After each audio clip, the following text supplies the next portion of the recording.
جو خود تو پریشانی اٹھاتا ہے لیکن اولاد تک پریشانی آنے نہیں دیتا۔ ارے یہ پھلوں کا ٹھیلا لگانے والا ایک باپ ہی تو ہے یہ نقیب اہل سنت بھائی حسان رضا یہاں تشریف فرما ہے۔ آپ ان سے پوچھو، یہ اکثر پروگراموں میں رہتے ہیں، جب آدمی رات کے 2 بجے کے بعد میں باہر نکلتا ہے نا تو ایسی شدت کی نیند آتی ہے کہ آنکھ کھولنا دشوار ہو جاتا ہے، لیکن ایسی شدت کی نیند کے باوجود بھی یہ آپ دیکھیں گے جا کر کے روڈ پر کوئی ٹرک چلا رہا ہے، کوئی 4 ویلر چلا رہا ہے، کوئی میکس لے کر کے کھڑا ہوا ہے، کوئی پریس کی گاڑی لے کر کے کھڑا ہوا ہے، کوئی روڈ بیس چلا رہا ہے۔ یہ کون ہے؟ یہ ایک باپ ہی تو ہے جو سوچتا ہے 4 پیسے جمع ہو جائیں گے، میری اولاد کے خرچے میں کام آئیں گے، میری اولاد کی پڑھائی میں کام آئیں گے۔ اے نوجوان تجھے کیا پتا، یہ پھلوں کا ٹھیلا لگانے والا ایک باپ ہے، یہ جگہ جگہ پھیری کر کے سامان بیچنے والا ایک باپ ہے، یہ جگہ جگہ لوگوں کے دھکے کھانے والا ایک باپ ہے، یہ گلیوں میں رکشہ چلانے والا ایک باپ ہے،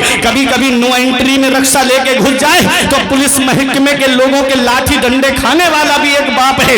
ارے یہ ایک باپ ہی تو ہے جو کوئی ممبئی کمانے کے لیے جا رہا ہے، کوئی دبئی کمانے کے لیے جا رہا ہے، کوئی 3 سال کے لیے سعودیہ جا رہا ہے، کوئی بنگلور کمانے کے لیے جا رہا ہے، صرف اس لیے کہ میری اولاد پڑھ جائے گی، میری اولاد کی تعلیم میں کام آئیں گے پیسے، میری اولاد کے خرچے میں کام آئیں گے یہ پیسے۔ اے نوجوان تجھے کیا پتا، یہ اسکول کی فیسیں بھرنے والا ایک باپ ہے، یہ کالج کی فیسیں بھرنے والا ایک باپ ہے، یہ کوچنگ کی فیسیں بھرنے والا ایک باپ ہے، یہ یونیورسٹی کی فیس بھرنے والا ایک باپ ہے، ارے یہ مفتی بنانے والا ایک باپ ہے، یہ عالم بنانے والا ایک باپ ہے، یہ حافظ بنانے والا ایک باپ ہے، یہ قاری بنانے والا ایک باپ ہے، یہ مولانا بنانے والا ایک باپ ہے، ارے انجینئر بنانے والا ایک باپ ہے، ڈاکٹر بنانے والا ایک باپ ہے، پروفیسر بنانے والا ایک باپ ہے، ماسٹر بنانے والا ایک باپ ہے۔ باپ کیا نہیں کرتا اپنی اولاد کے لیے؟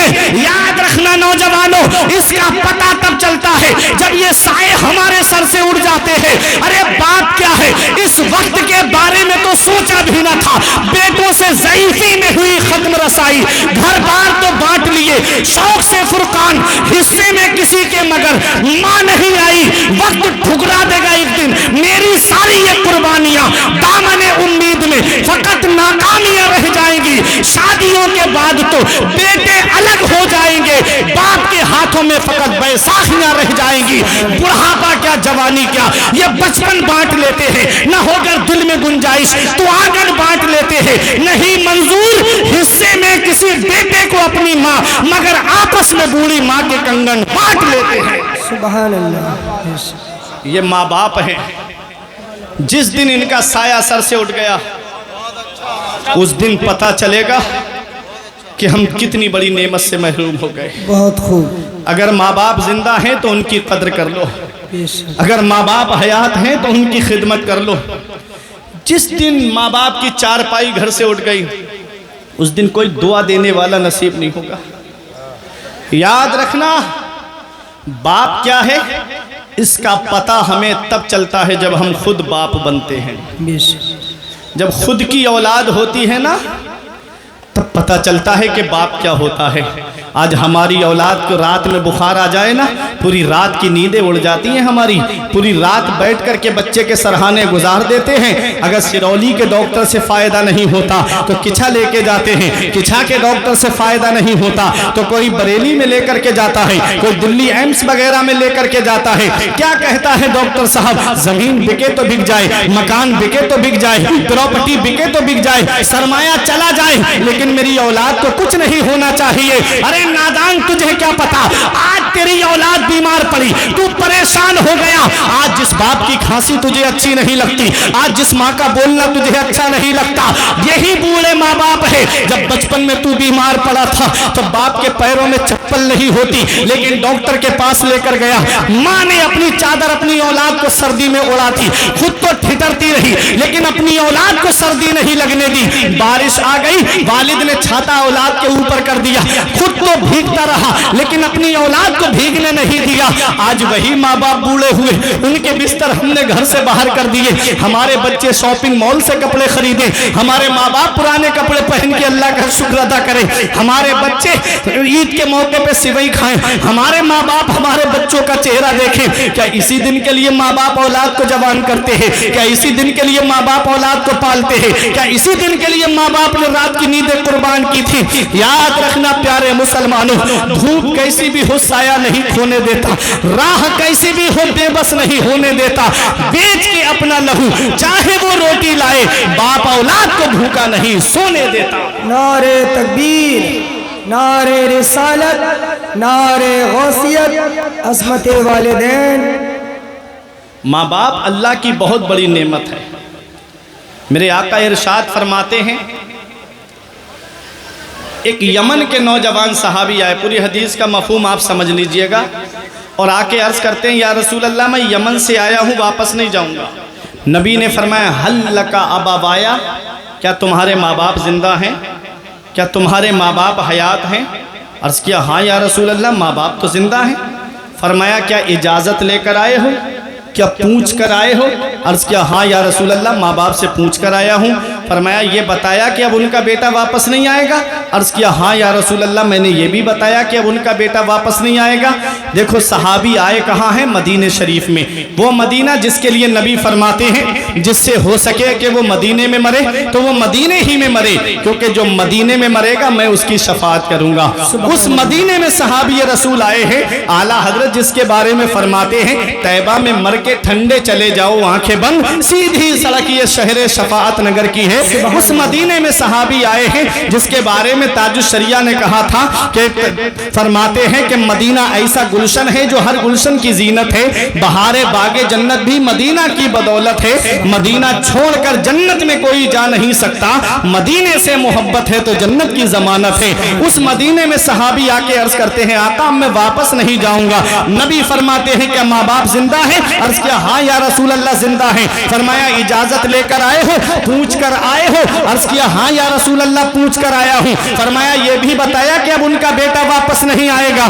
عرض کرتے ہیں ہاں یا رسول اللہ میں نے یہ بھی بتایا. نبی فرماتے ہیں جب تم نے یہ کہا ان کا بیٹا واپس نہیں آئے گا تو ان کا حال کیسا تھا؟ وہ ہنس رہے تھے کہ رو رہے تھے؟ صحابی رو کے عرض کرتے ہیں یا رسول اللہ جب میں نے یہ کہا کہ میں اب واپس نہیں آؤں گا, اپنے بیٹے کا آخری بار چہرہ دیکھ لو, تو میرے ماں باپ میرے گلے لگ کے پھوٹ پھوٹ کے رو رہے تھے, میرے ماں باپ کی آنکھوں میں آنسو تھے. نبی تشریف فرما تھے, جلال میں آ گئے, آقا اٹھ کے کھڑے ہو گئے, ارشاد فرماتے ہیں ارجع الیہما فادھکہما کما ابکیتہما, اے میرے صحابی واپس چلے جاؤ, جہاں سے آئے ہو وہیں لوٹ کے چلے جاؤ, اور جیسے ماں باپ کو رلا کے آئے ہو ویسے انہیں ہنسا دو, وہ یمن میں خوش ہو جائیں گے, تیرا نبی تجھ سے مدینے میں راضی ہو جائے. سبحان اللہ, سبحان اللہ. او ماں باپ کو ستا کر کے عمرے کے ٹوروں پہ ٹور کرنے والوں, او ماں باپ کو ستا کر کے بغداد کے چکروں پہ چکر لگانے والوں, او ماں باپ کو ستا کر کے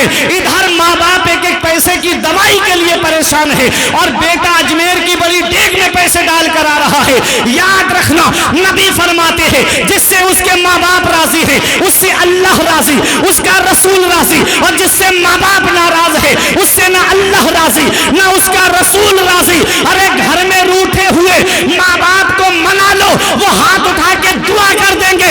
نبی فرماتے ہیں ماں باپ کی دعا اولاد کے حق میں ایسے قبول ہوتی ہے جیسے نبیوں کی دعا امت کے حق میں قبول ہوتی ہے. سبحان اللہ, سبحان اللہ, زندہ باد, زندہ ایسے باد. نبیوں کی دعا رد نہیں ہوتی ہے, ایسے ہی ماں باپ کی دعائیں رد نہیں ہوتی ہے. اگر کاروبار میں برکت نہیں ہوتی تو ماں باپ سے دعائیں لو, اگر گھر میں برکت نہیں ہوتی تو ماں باپ سے دعائیں لو, اگر زندگی میں سکون نہیں ہے تو ماں باپ سے دعائیں لو. میرے سر سے میری ساری مصیبت ڈال دیتی ہے میری ماں, میرے دامن میں دعائیں ڈال دیتی ہے. پریشان ہو اندھیروں سے تو جاؤ ماں کے قدموں میں, وہ جب چاہے مقدر میں اجالے ڈال دیتی ہے. سبحان اللہ, سبحان اللہ, ماں زندہ باد, باپ زندہ باد.